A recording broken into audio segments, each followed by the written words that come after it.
C'est ça que vous voulez voir en fait, c'est du terrain. Vous en avez marre des extraits de podcast, je vous ai saoulé avec ça. Vous voulez voir du terrain, du terrain. Lui, tu vois, il faut lui dégager sa moto. Je pense qu'il n'a pas passé le contrôle technique.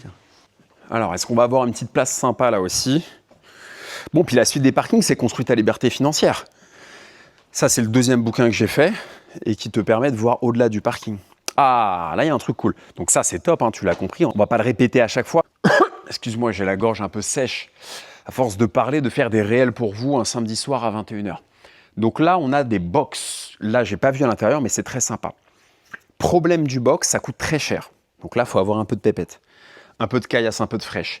C'est assez cher. En revanche, ce qui est très bien, c'est que si tu as des clients qui ont...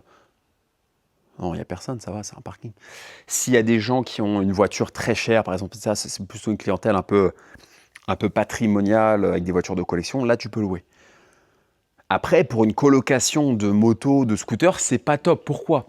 Parce qu'aucun intérêt, si tu veux, d'avoir une porte. Et ça va l'abîmer vite, en fait. Parce qu'avec tous les allées-venues, si tu as 5 locataires, ça va faire comme un ascenseur à Charonne.